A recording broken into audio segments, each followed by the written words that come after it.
Welcome. I'm Maggie Nicholas Alexander, the Senior Director of Gynecologic Cancer, Patient Support, and Education. I'm so glad you're joining us for today's webinar, Understanding Ovarian Cancer Surgery, Comparing Your Options. Before we begin, I'd like to tell you a little bit about Share Cancer Support. We're a national nonprofit dedicated to providing education and support for anyone affected by breast or gynecologic cancer, as well as community outreach. We recognize that cancer affects every community, so our programs are inclusive and welcoming to individuals of all races, ethnicities, ages, gender identities, sexual orientations, and backgrounds. In addition to webinars like this, we offer support groups, support lines, outreach, navigation, and other free programs. You can learn more by visiting our website at sharecancersupport.org. At Share, we believe no one should face cancer alone. Whether you've come here to gain knowledge, to feel understood, or to connect with others, we're happy to have you here. Before we dive in, a few quick reminders. All participants will be muted during the presentation. After the presentation, we'll have a Q&A session. You can submit questions at any time using the Q&A box located at the bottom of your screen.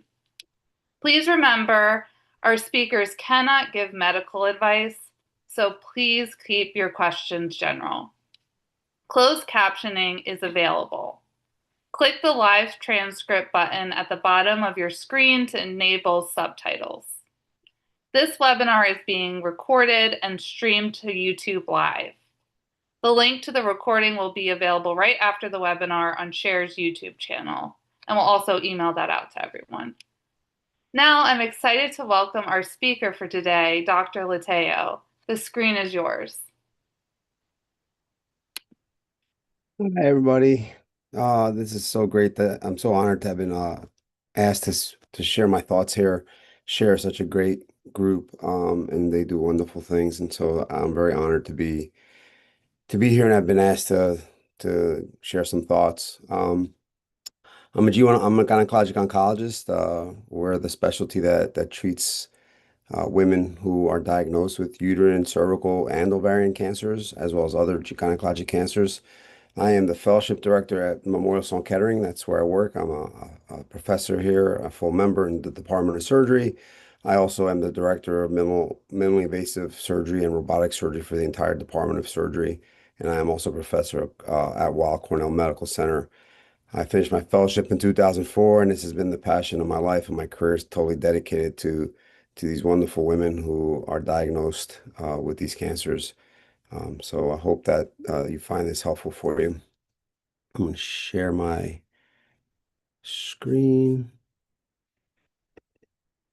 Okay, and let's get this going. All right. So it's a pretty big topic to cover in about 20 in about 35, 40 minutes, but I'll do my best. And again, I'm going to give more general thoughts and not really inundate you guys with a lot of data, but I will share some data that might help put this all in perspective. So I focus primarily on surgery for gynecologic cancers and also with an expertise in robotic surgery, especially. So we're going to talk about ovarian cancer and comparing your options when it comes to surgery for this disease. Some of my disclosures here. None of these have any impact on what we're going to talk about today. So just as we always need to have a common playing field when we're talking about certain topics so that we all understand what we're all talking about and a foundation that's good. So when we say ovarian cancer, here's a diagram of a normal uterus, cervix. You can see here fallopian tube and then the ovaries on both sides. And cancers of the ovary arise in the ovary, but there's some data now that suggests that many of these, what we thought were ovarian cancers, may actually start in the fallopian tube. And so actually fallopian tube cancers, as well as ovarian cancers, are treated as one disease. There's also another cancer called primary peritoneal cancer. Again, they're all lumped together in terms of how we approach them, and the treatments for them are all similar. But for ease and for usual convention, I'll be referring to these cancers as ovarian cancer. Ovarian cancers are also very different diseases themselves. It's not just one disease, ovarian cancer. The most common, what we'll highlight today, is the high-grade serous carcinomas. Those are the ones that we all hear about and most women are afraid of. Then there's also other ovarian cancers, such as low-grade serous cancers that have different biology and are treated differently. And then there are these what we call germ cell tumors, sex cord stromal tumors, borderline tumors. These are all tumors that are often seen in younger women and tend to have much better overall sort of outcomes, if you will. So today I'm going to focus mostly on high-grade serous cancers of the ovary and fallopian tube and primary peritoneal.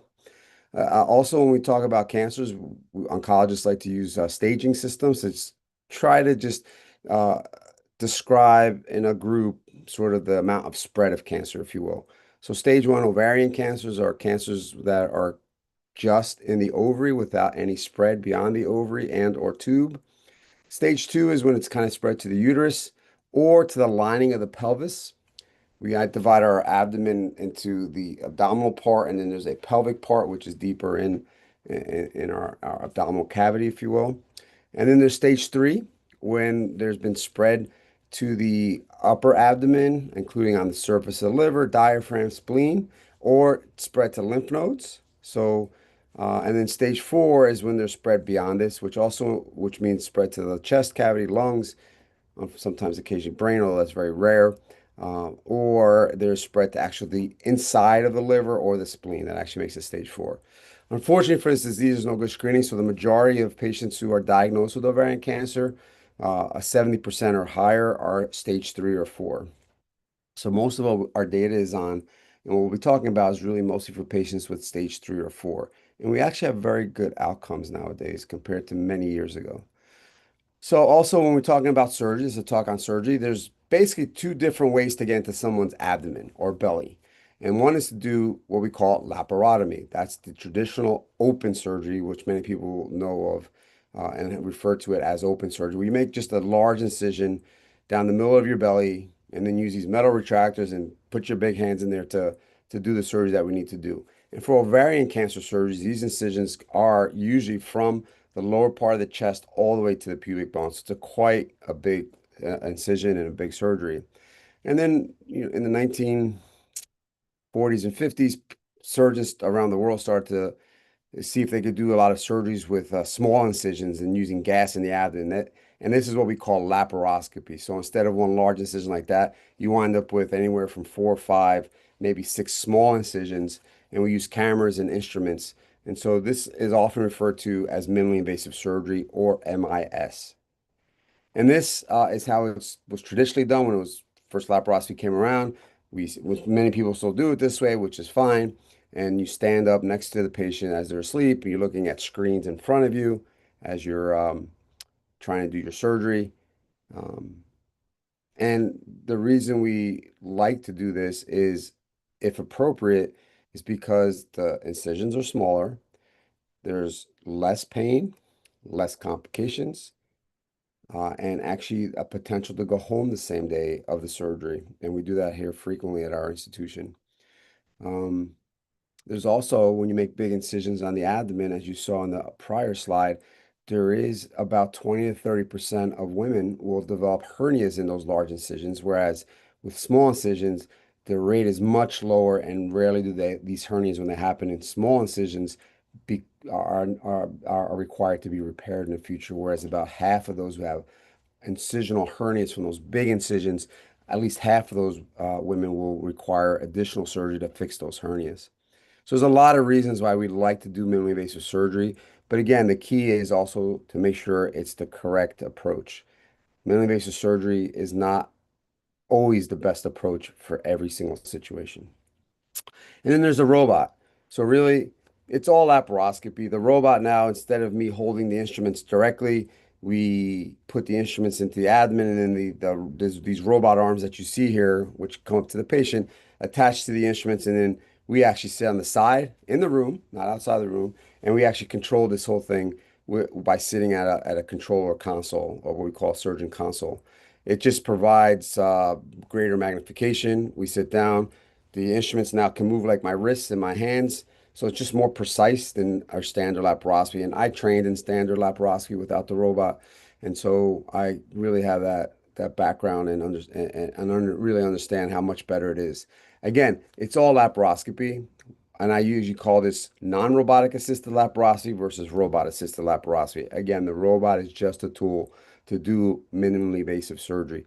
And it has allowed us to do much more complex procedures compared to non-robotic laparoscopy, including in patients with ovarian cancer, where many of those procedures can be quite complex.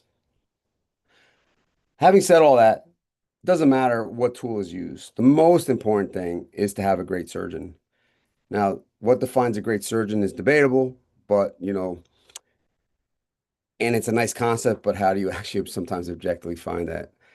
That's a hard question. I think I'm a great surgeon, but I'm biased, of course. So, and it doesn't matter what tools they use. These tools, including the robot, do not make surgeons great who maybe aren't so great. And then again, it's not just the surgeon, but you also someone who understands and can do minimally invasive surgery and knows when it's appropriate to be used.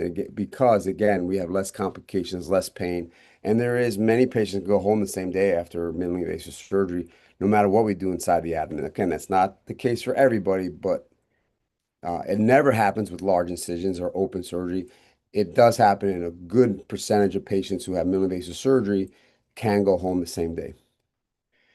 And again, I hate all or none approaches. So what I'm going to present are more concepts, and everyone needs to understand that every situation, every patient is unique and individual. And many times, a particular individual that's in front of me does not always fit nicely into one little box or other. So again, this is a conversation with patients. We review the scans.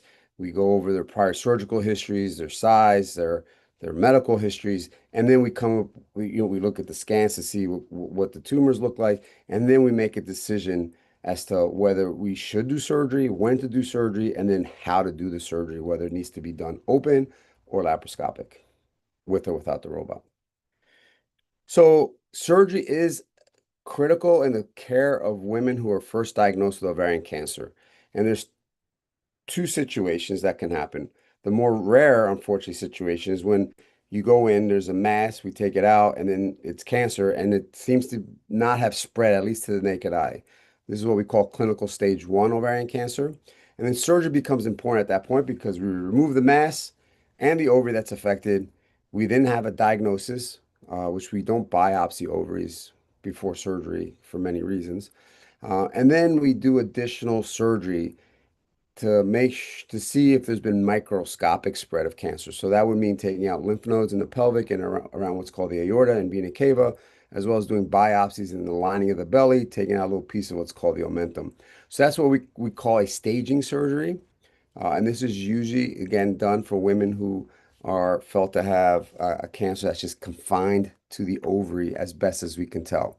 It's important because it gives us the diagnosis, it gives us this actual stage, because if lymph nodes or other biopsies have cancer in it, microscopic, that changes the stage to stage 3. And then it also helps us to pick best treatments or actually avoid overtreating and potentially avoiding chemotherapy in some situations. And these are just some examples of my patients I've had over the many years of what we're talking about. And common thing I see in my office. These are women of various ages, young women, older women, and with that varying levels of what we call CM125, which is a tumor marker, which that's not what we're talking about today, but there's definitely some value to it, but there's a lot of situations where it's not actually valuable. And so these masses can represent anything from a benign, what we call serous cystadenoma. This is cancer, the one in the middle here. And this is what we call a borderline tumor. This down here on the bottom left is what we call endometriosis, which is an entirely benign gynecologic condition. And you can see that sometimes it's very hard to really say 100% which one is the cancer, even for doctors. So, in a situation like this, what we do is, and how we approach someone who has a scan that just has an ovary mass and no obvious spread on the scan, we look at how we do the surgery based on whether they're menopausal yet or if they're still having their periods and therefore premenopausal. And also, we have a conversation about desires for having more children or having children at all, because we have to deal with that situation also. So usually with this surgery, we go in and we remove the affected ovary and tube. If they've completed their family, we usually recommend taking out the other tube regardless. It helps with contraception, of course, but it also may help reduce the risk of a cancer if it turns out that this mass right now isn't cancer. It could be a benign growth. So usually if the family's been completed, we recommend taking out both tubes and the affected ovary where the mass is. We then send it for what we call a quick frozen section, meaning we goes to pathology. We ask the pathologist, can you tell us, do you see cancer, yes or no?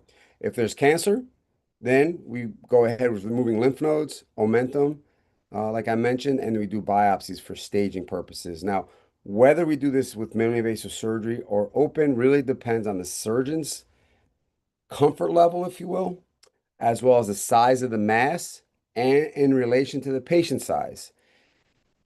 The taller someone is, the easier it might be to get something out and work around certain size masses as opposed to someone who may be shorter. So that's something that your surgeon and his experience, his or her experience would really help guide here.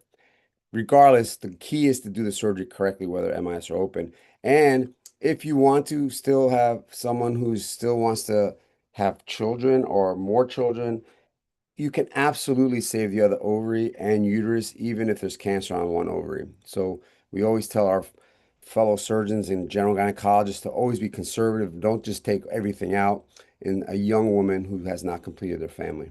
And you can actually do this safely. Now, if someone's already had been menopausal or have completed their family, when we go in, we usually, if they're menopausal especially, we take out the affected ovary and tube. What changes now, we usually counsel patients that they may as well take out both ovaries, although that's a discussion for on an individual level. We do the same thing about frozen section. And then if it is cancer, then we actually do take out both ovaries for sure, as well as the uterus and cervix, and again, do the lymph nodes and all the biopsies. Same thing about MIS or open. The decision there is based on surgeon and the size of the mass. And why does this matter? Because depending on the surgical stage, meaning that we know for certain that there's no spread to lymph nodes, you can actually avoid chemotherapy in certain early stage, low grade ovarian cancers and or reduce the amount of cycles. You don't need to memorize this. It's just to point out that it has a big impact on how we decide to treat women after surgery. Now, the most common situation is that we go in and or before we even go in, we have a scan, there's obvious spread of cancer. And so in these situations, the goal of surgery is to remove all visible tumor. We call that a cytoreductive surgery, or more commonly known as a debulking surgery. Maybe not the best terms in the world, but those are the terms we use. Chemotherapy is always part of the treatment also. So, but the questions come, is it surgery first or chemo first? And then these are situations where you are less likely to be able to do these surgeries with laparoscopy, with or without the robot, because it often is just too much to do with small incisions. So most of these patients will have to have an open surgery, but not all. Again, this comes down to looking at the scan and having a surgeon who has laparoscopic skills, using robot or without. So we categorize these sort of the upfront treatment when you're first newly diagnosed with ovarian cancer and there's concern for spread into two different general approaches. One is we do the surgery first, where we try to get everything out, and then you get chemotherapy afterwards, usually for 6 cycles. And again, there's newer drugs, there's main therapies. We're not talking about those things. So that's called primary debulking surgery, often abbreviated PDS. The other approach would be to do chemo first for 3 or 4 rounds. Then we go in and try to do the same big debulking surgery, and then we give more chemo another 3 or 4 rounds afterwards. And we call that neoadjuvant chemotherapy, often abbreviated NACT. There's a lot of debate as to which is best, and there's been a lot of publications for our institution and others that are retrospective in nature, favoring primary debulking surgery. But for many years, there was no real level one clinical trials to answer this. And one of our publications here from one of my partners, Dr. Chi, who's been a leader in this field, we actually show that when we try to do surgery first and we get everything out that we can see, the more than 50% of women are living 9 years, not at least 9 years. But what's even no matter how much we've left, the less amount that you leave, the better. The goal is always to get everything out, what we call complete gross resection. And if you really look at the end of these curves here, these are how we oncologists look at outcomes for what we're doing. These are curves that reflect, survivability. And every time there's a little drop, unfortunately, a patient has passed. But and then when there's patients are still alive, they're represented by these little lines on these little ticks, what we call ticks on the line. And you can see here out 10 to 15, 16, 17 years.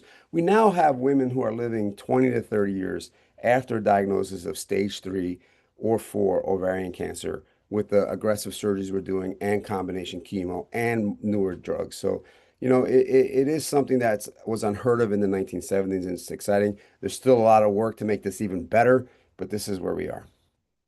And it does matter. There's been publications saying that the more experience a surgeon has, the better the survival in general for this disease will be. This is a study from a national cancer database.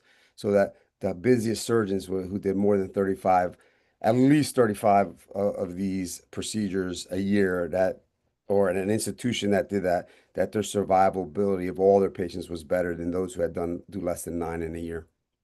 And then there have now been published randomized clinical trials looking at primary debulking versus neoadjuvant chemo. The first one was up in the upper left. This is what we call the Vergote study. This is the Chorus trial. There was a Scorpion trial, and then there was a trial from Japan called JGOG. All these trials randomly assigned women who presented with what looked like advanced metastatic ovarian cancer, your typical stage 3 and 4, to either having surgery followed by chemo or chemo, surgery, and then more chemo. The summary of these 4 trials was that there seemed to be no difference in survivability and that the surgery seemed to be easier if you got chemotherapy first. So this led many people to say that women should just get chemotherapy first. We don't agree with that because a lot of these trials really did not control for the skill of the surgeons or the centers where these trials were being done. The overall outcomes report in these trials are nowhere near as good as ours here. So we've always favored a primary debulking approach, and most recently presented at a national meeting, which is called the ASCO meeting in Chicago this year, was basically probably the final randomized clinical trial looking at this, which we participated in. Again, this is called the TRUST trial.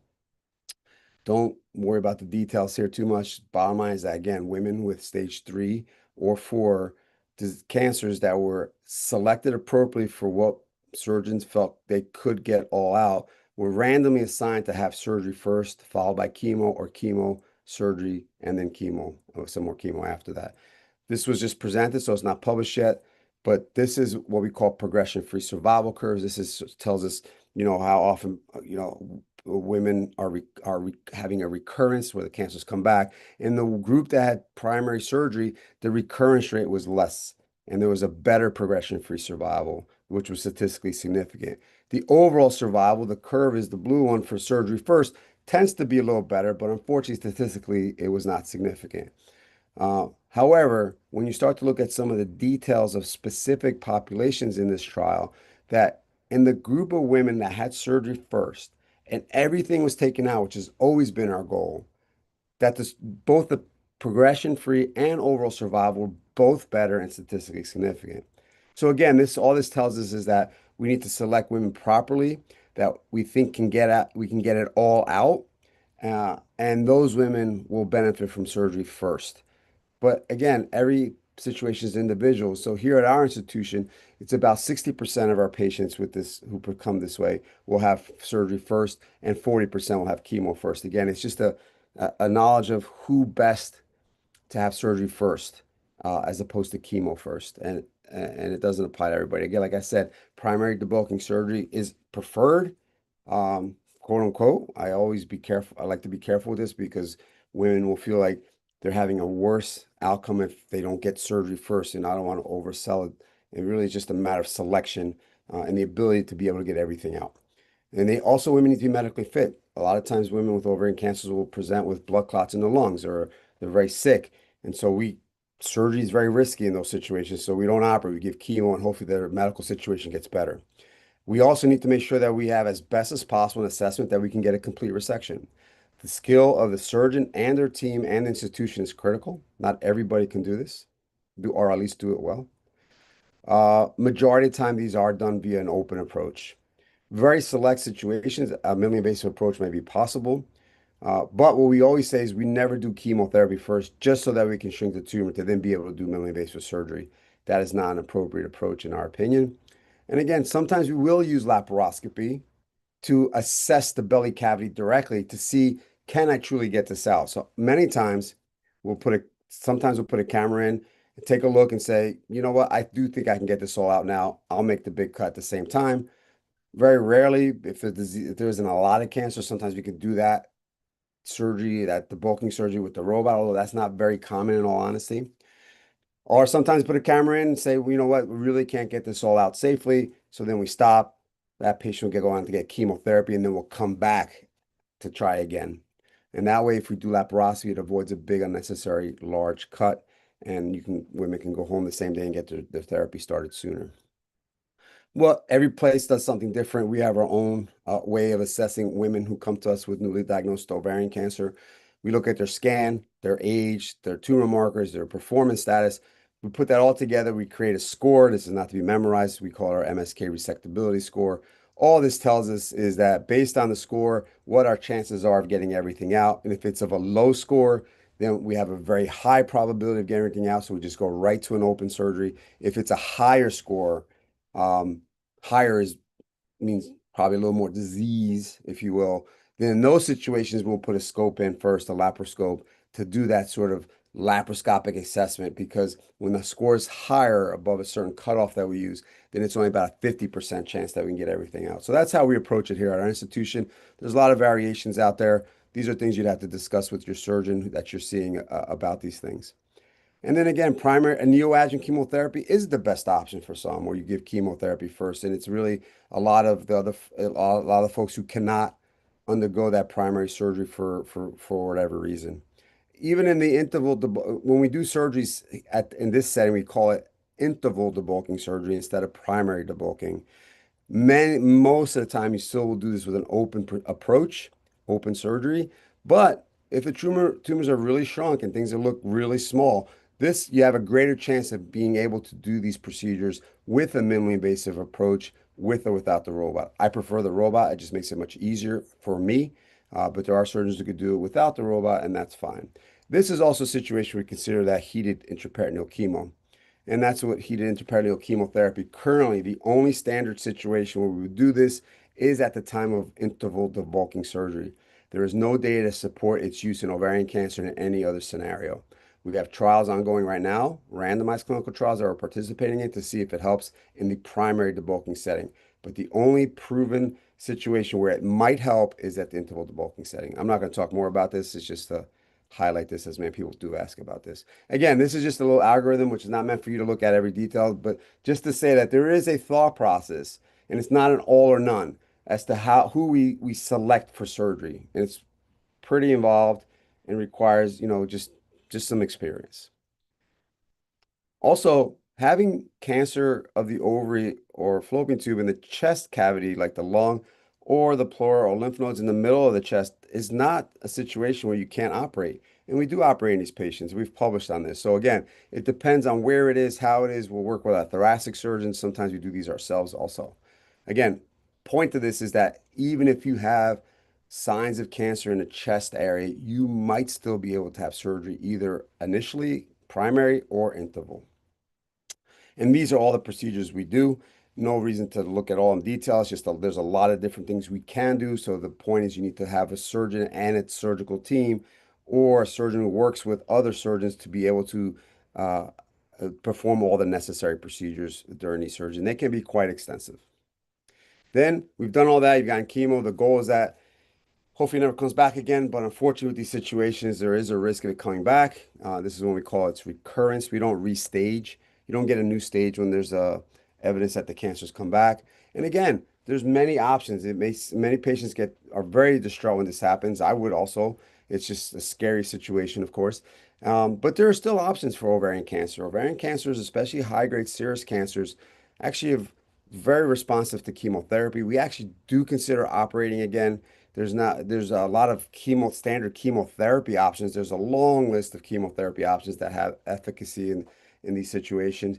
Now there's lots of evolving new drugs. One of the more exciting ones are the antibody drug conjugate drugs.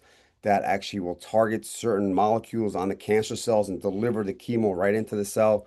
There's a whole science behind that. We don't have time to go over the details, but just to say that there's new, evolving, exciting drugs. There's also drugs that are targeted to particular molecules or mutations, and so there's a lot of things going on for the treatment and a lot of research going on in the treatment of women with ovarian cancer. We really are making our women live longer. We almost, in some situations, see it as almost like a chronic disease. But again, our goal at the beginning is that hope you fall into that 20 to 30% of women where we actually talk about cure. And again, with the surgery, since this is mostly a surgery talk, is that it is an option. It can be an option. Again, it goes back to the individual situation, how healthy the patient still is. What does the tumor look like when it's come back? Again, surgeon skills is very important.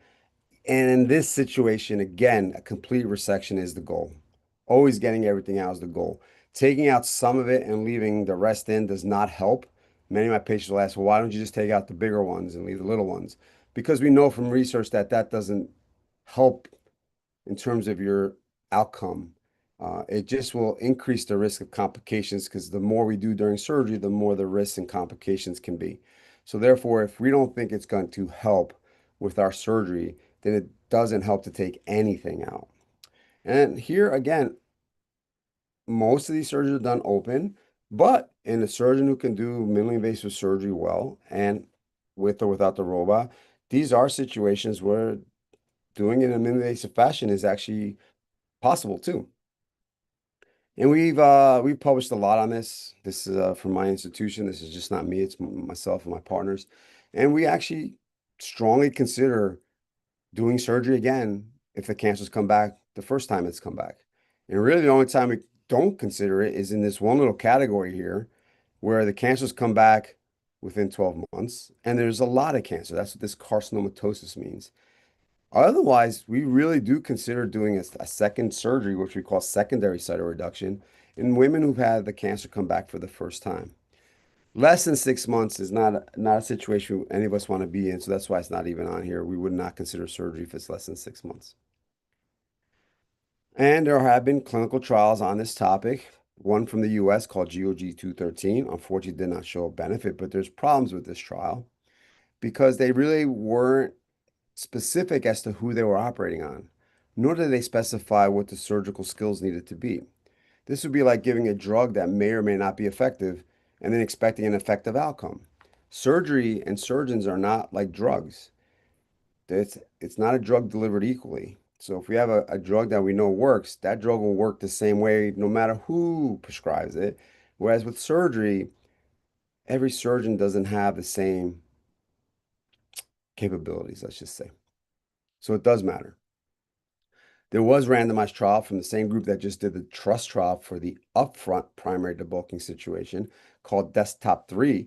This was a randomized trial of women who had a first recurrence, highly selected that they would have a good, potentially a good outcome and have a complete resection based on preoperative imaging, had a very little amount of fluid in the belly called ascites. They were randomized to surgery followed by chemo versus no surgery and just chemo alone. And this did show that there was an improvement in both progression-free and overall survival by doing this. A trial from Japan also showed in highly select patients who had the best possibility of a complete resection based on the criteria on the top right, that if they had surgery first, they had a much improved progression-free survival. So we do consider it here at our institution. Again, it's not an option for everybody, but it's something that you should ask if it's possible of your doctors that you're seeing. Often, if you're just seeing a medical oncologist who doesn't also do surgery or work closely with a surgeon, they may just want to give chemo. I think you should always explore all of your options. And we've also, myself and others at my institution, have published on doing surgery beyond that first recurrence. So the first recurrence, and then you get chemo, you get other treatments, and it's come back again.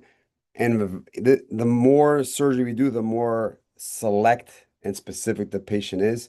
I mean, so if we pick patients for additional surgeries beyond that second one, then and we go in and we get everything out, the survival, the outcome is better in those patients. But again, it's a smaller group of patients, and this is going past that third surgery also. Again, it's and there's less and less patients with each one because for various reasons. But if we always consider surgery as a possibility along the course of a patient's sort of disease course. And this we actually have published on this that if selecting appropriately, that minimally invasive surgery, most of these here was with the robotic platform, that the survivability is the same between the two approaches. So it's not many surgeons and some patients feel like you have to do a big cut so that you can feel everything, and that's simply not true. In the hands of an experienced laparoscopic or robotic surgeon, is also an experienced gynecologic cancer surgeon, um, and appropriately selected cases, the survivability is exactly the same. But what you get, if you can do with small incisions, you get again less complications, less blood loss, shorter stays in the hospital. You can get back home to your family, back home to your normal things as fast as possible. And then you actually can go home the same day, and there is always less pain with small incisions compared to those big, large incisions. So the top three takeaways, and I'm pretty much on time, plus one, you'll see one pop up at the end, is I really feel, if it hasn't been clear, is that surgery is a key intervention in the care of women with ovarian cancer at both the first diagnosis and unfortunately in the situation where it's come back. The goal, though, is that the important part is that surgery is not always an option for everybody. And it also depends on the timing of surgery. Is it before chemo? Is it after some chemo? So it's always an individual situation and an individual decision and shared decision making. You do need to find an experienced surgeon and center who know how to operate, who know on whom to operate, when to operate.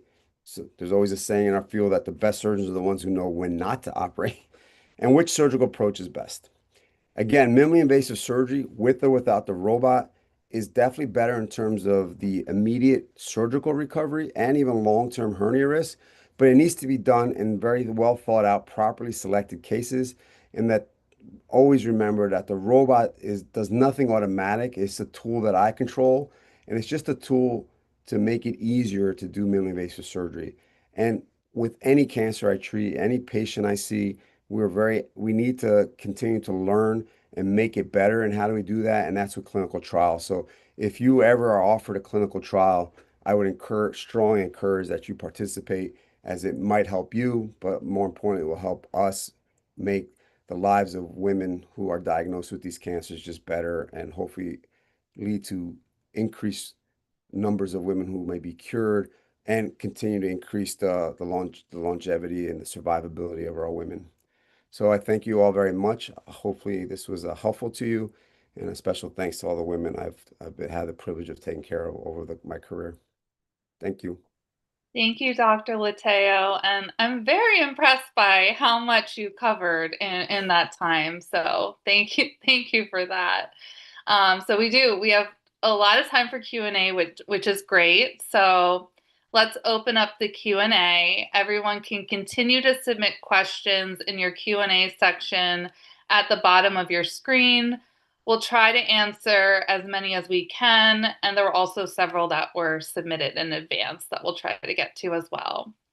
So this person is asking, how often do you typically switch from minimally invasive to laparotomy? So it depends on the cancer we're treating. For example, for uterine cancers, it's like 0.4% because that's a different situation. For ovarian cancers, it also depends on whether there's obvious spread of cancer or not. So if it's really just an ovarian mass and then I have to do the staging surgery, it's a very small chance of making a laparotomy. Whereas when there's obvious spread of cancer and the initial diagnosis, it really depends because most of the time we won't even try to do laparoscopy. We'll just do a big open surgery in the primary debulking setting. And then in the situation we're doing laparoscopy to assess for whether we can even get it out, that's pretty much everybody's going to get a big cut. When I think the scan looks really great, so I'm going to put a laparoscope in to see what it looks like. I will book that surgery with the robot available because in those situations, about half the time I can actually do everything with the robot. So it really depends. It's hard to give one number, right? Because it really depends on the specific situation we're dealing with. Mm-hmm. Um, and how, because again, the primary goal is to do it safely. The primary Mm-hmm. goals are to do it safely, correctly, and to get everything out. The doing it with laparoscopy or robot or small incisions, that's just a bonus. That's the way I always tell my patients, Mm-hmm. they get very disappointed when I wake up with a big cut, but I'm like, that's so don't be so disappointed Mm-hmm. because we had to do the bigger cut to get everything out, and that's what matters most, Mm-hmm. and to do it safely. So that's what matters most. Mm-hmm. No, that makes complete sense. And then this person is asking you to comment on cancer cells seeding during surgery. So yeah, that's okay. How do I answer this one? Cancer cells will not seed if a surgeon is doing the surgery correctly. Okay. Mhm. So the seeding of tumor and cancer cells will happen if you have how do I say it, a less experienced or knowledgeable surgeon who starts chopping up cancer tumors in the abdomen, what we call morcellation. So that's the problem. By Mhm. just doing surgery and taking out a mass intact without rupturing it or chopping it up, you do not get cancer seeding. Also, with as I showed you with the recurrent, we looked at our data because that's what some folks said that one, if we do laparoscopy in the recurrent setting, one, you're not feeling everything, so you're missing cancer, and two, this whole seeding concern, then we would have seen that our robotic patients would have done much worse, and they didn't. They did exactly the same in terms of their cancer recurrence rate, their cancer survivability. So there's an ongoing randomized trial right now looking at laparoscopy for interval debulking surgery. So they'll be looking at that question also. But Mhm. that's really not a concern. The problem happens is all the bad things that people have heard about when surgeries are done incorrectly. So it's not the laparoscopy or robot that's the problem. To be honest with you, it's the surgeon that's the problem. Okay, so the risk is not is the If surgeon done doing. correctly, yes, if done correctly, whether you do open or laparoscopic surgery, the outcome will be the same in terms of your survivability, which therefore suggests there is no excessive amount of seeding from the laparoscopy itself, just Okay, from laparoscopy. got it. Thank you for that. And then wondering what you could tell us about PIPAC, or for those listening who don't know what that means, pressurized intraperitoneal aerosolized chemotherapy. Okay, so I mean the real short answer is that there's no data to support that in terms of the level one randomized clinical trials. So what that is what heated standard HIPEC is Hmm. heated. So basically we put tubes into the belly while you're asleep, and then we run through a circuit heated chemotherapy. So it just kind of bathes the belly cavity, if you will. Whereas with pressurized, you attach, it's like kind of spray painting, if you will, the chemotherapy.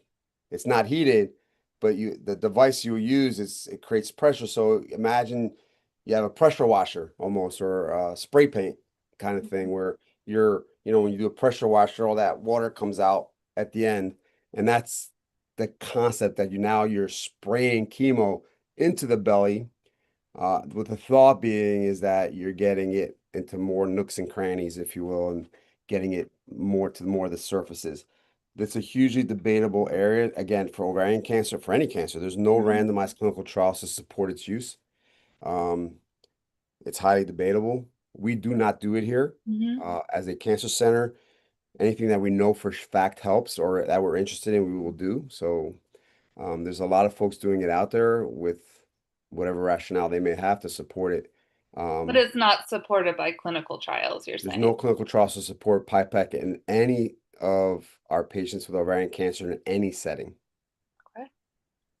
All right. HIPEC also, there's only even the heated chemotherapy, the only data supported it's just one trial is in the interval debulking setting in the initial diagnosis phase of Hmm. ovarian cancers.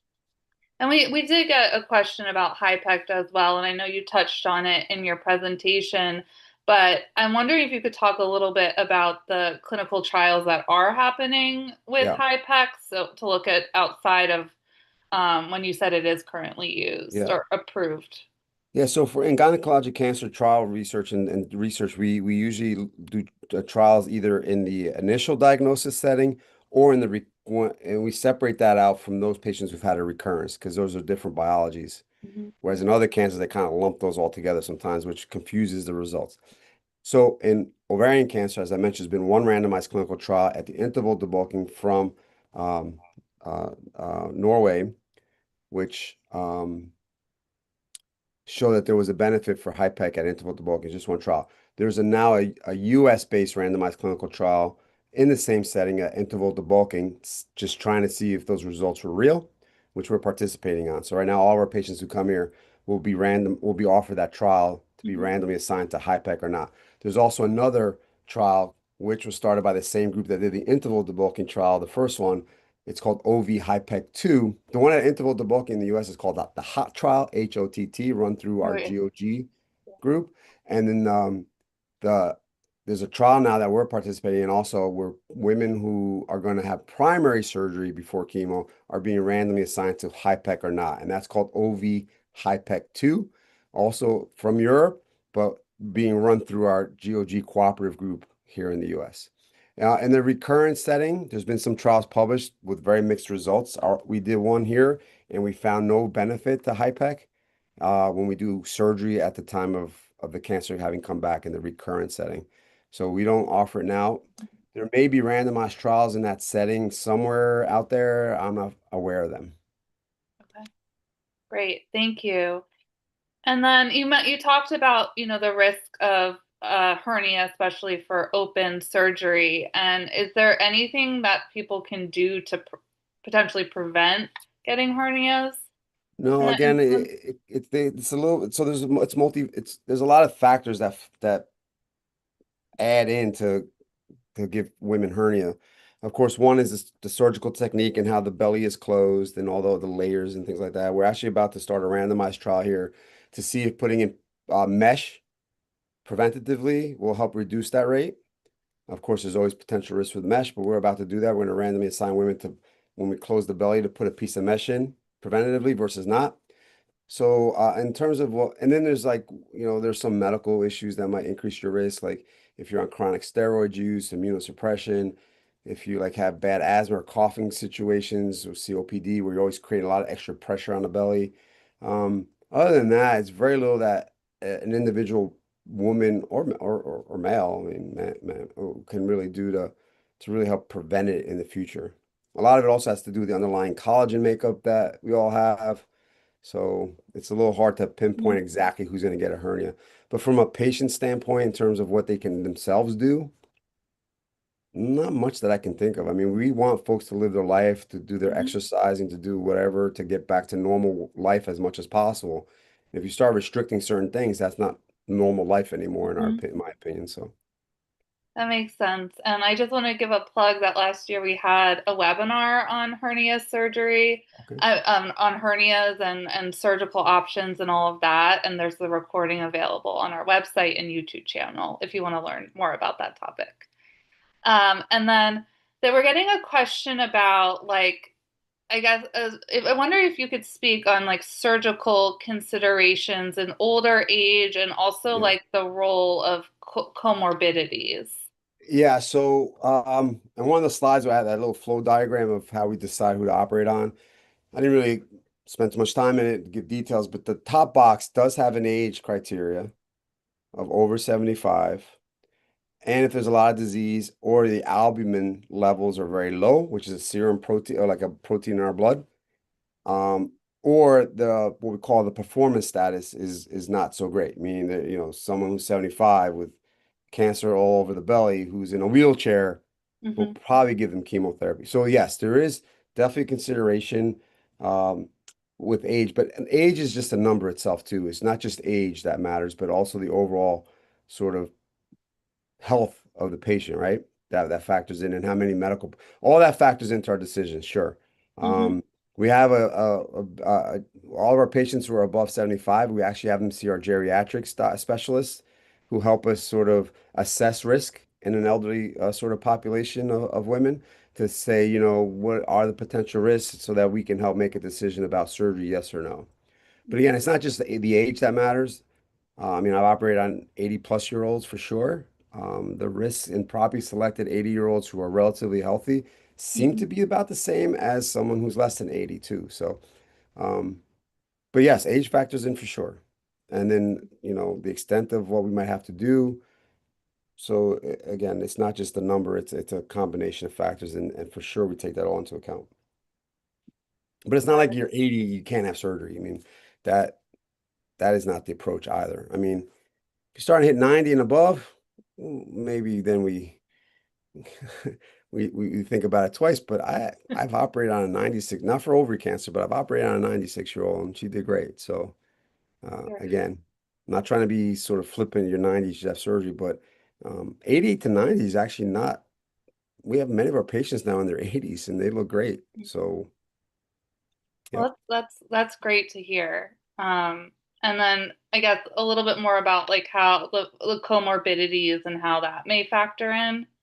Sure. I mean, we have women in their 40s with a lot of medical problems too. So, yeah, that all factors in. There's very few medical problems that would make us not operate. Maybe at least here. I mean, everybody's got diabetes, everybody's got hypertension, high blood pressure. Those never factor in because we wouldn't operate on anybody almost Hmm. in our place. I mean, really, the things that might give us more pause is severe heart disease. Okay. Someone's had a recent heart attack, a lot of stents in the heart, severe lung disease. I mean, Hmm. things that are really like I've had patients come in a wheelchair on oxygen, Hmm. may not be a good idea to do surgery in that person. But we're talking about real extremes of Hmm. comorbidities here, not your usual diabetes, high blood pressure, combination of all that. Um, that doesn't really stop us. I mean, the risks might be a little higher, but they're not that much higher where we shouldn't Hmm. operate. Got it. Thank you. And then we're getting a question about asking for your thoughts on biopsies in the setting of recurrences in the Yeah. abdominal area and any potential risks a patient should be aware of. No, I mean, we do like it is off. We don't always biopsy every time there's a recurrence. It really depends on what it looks like. I mean, if there's an area where it's not so clear cut that it is a recurrence, like the tumor marker is normal, there's like a new little area, maybe a new spot in the lung, and it's really not 100% clear that it is a cancer recurrence, then yeah, we'll do a biopsy, sure, if there's any doubt. But many times it's very clear that there's a recurrence because there's new things on the scan, the CA-125, the tumor marker went up. We know that these cancers have a high risk of coming back. And so we usually don't routinely biopsy those situations, especially if we're going to take them to surgery, because that would be essentially your big biopsy anyway. So someone who's had ovarian cancer and now has obvious new findings on a scan with an elevation, a rise in their tumor marker, that's pretty much a recurrence, unfortunately. Now, when you don't have that rise in the tumor marker and it's a small little spot, and you're like, well, I don't know if it is. And then that situation might biopsy. Now, having said that, there are certain parts of the abdomen and belly and chest that we can't access to biopsy. And most biopsies are done by our intervention, what we call interventional radiologists. They use scanners to guide their needles into the area that needs to be biopsied. And sometimes, depending on the location, they can't. And then we're left with, well, I'm not sure it's cancer. I'm going to go in with laparoscopy to take it out that area because that is a form of a big biopsy, if you will. And if it's cancer, that's part of the treatment also. Hmm. That makes sense. And then this person is wondering if you have any comments on CyberKnife to be used for tumor and liver near bile duct. So CyberKnife is just a fancy word that company makes. It's just radiation therapy, just focused radiation therapy. Um, we don't have CyberKnife per se, but we have what's called IMRT, which is very focused radiation. In general, for ovary cancers, and again, like I said, there's never an all or none. Radiation therapy, including CyberKnife, um, is often not a big part of the treatment, but in certain situations, it can be helpful. And not just CyberKnife, but also interventional radiologists have ablation techniques where they can burn these lesions, they can freeze it. There's all kinds of things that can be done. And yes, in certain situations, you have something in the liver, and that's the only spot. And surgery's like a big liver taking out of liver. Yeah, that works there. Sure, we would consider it there. They've tried chemo. Chemo's not working. So it is not a commonly used Hmm. treatment for ovarian cancers in general, but there can be a role in very specific situations. Yeah, they're saying the other option would be surgery, that would remove over half of the liver. Right. So yeah, I mean, again, that's like I said, it's not an all or none. It depends on looking at the scan, what Hmm. prior surgeries have been done. If we've operated on this on the diaphragm before, the liver gets stuck to that area, it makes the surgery harder. If it's really deep inside the liver, you're talking about a major liver risk, where like half a liver. Yeah, sure. We usually will try to consider alternative options. Often we try chemo first, to be honest, Hmm. chemotherapy, targeted drug. Um, that's usually if we don't operate, you usually think of that first. Hmm. Um, but we have used either radiation or ablation techniques in situations where there's a liver lesion, they got chemo, it didn't really do much. And yeah, it's an option, sure. Hmm. Great, thank you. And I know a study came out about minimally residual disease and, Um, patient and the percentage of patients that have it. And then I was just wondering, is there a role of second look laparoscopy in the oh, okay. treatments of patients? Okay. I thought you were going to ask about circulating tumor DNA when you said it, because that's kind of the way. So second look laparotomy, I actually just did one this week, but it's on a study that we're doing. Just that's the caveat there. We used to do second look laparoscopy, so we have a lot of experience in this. I did a lot of it. We used to do a lot of second look laparoscopy, and then we'd actually put in a catheter and give intraperitoneal chemotherapy for 3 more rounds after someone had finished all their initial chemotherapy and other surgery. And we published on that experience. We have big publications on that with lots of patients that we did in the past. And we saw that in women where we did second look laparoscopy and they had no visible cancer compared to those who have visible cancer. And then based on size, that if you had no visible cancer, your outcome was better. If you had visible cancer, it wasn't as great. But that didn't mean that the second look laparoscopy was making a difference. It just mean that had more information.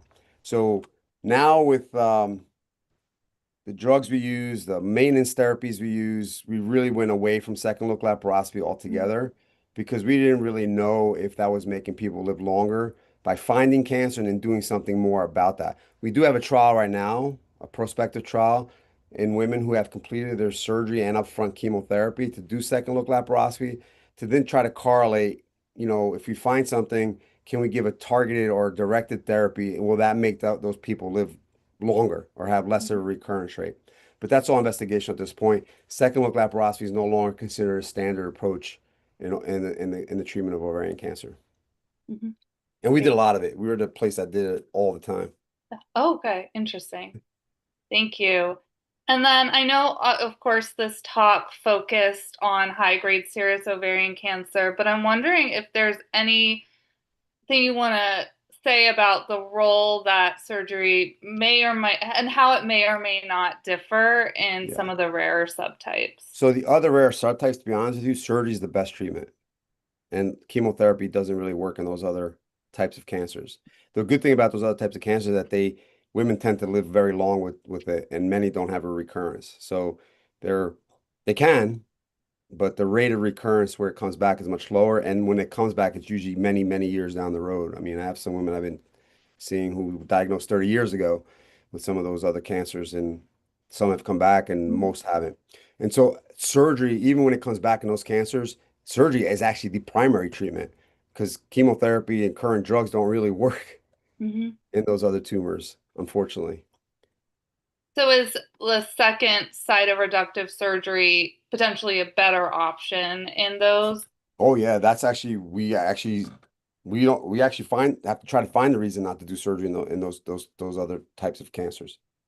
We always consider surgery first for the low-grade serous cancers Mhm. if we can. The germ cell tumors, like those are your like the class of like the dermoid Mhm. tumors, but they can become cancerous and things like that. And then there's this what we call the sex cord stromal tumors. That's like more common is what's called granulosa cell tumor. And Mhm. those are actually more often encountered in younger women. And then there's the borderline tumor, which are very low grade type of tumors, but can come back. And there's really no drugs that treat that, and it's always surgery. I mean, I've had someone with borderline tumor low rates that I've operated on 4 or 5 times now, and it's 20 years later, and they're doing fine. So again, very, very rare, much rarer, and much more of an individualized decision there about surgery. Great. Well, we're at time, so Okay. thank you so much, Dr. Lateo, for sharing your time, expertise, and thoughtful answers today. Between the presentation and this Q&A, we've covered a ton of ground. And thank you to every single person who joined us today and for bringing your questions and experience to this space. You're an important part of this community, and we're grateful you're here. And so we have a few quick reminders before we close. Um, as we mentioned, the webinar was being recorded and streamed to YouTube Live. The link for the recording will be available right after the webinar on Share's YouTube channel. Be sure to visit Share's website to check out upcoming educational programs, podcast episodes, and support groups. You can also stay connected by following us on social media for the latest updates and resources.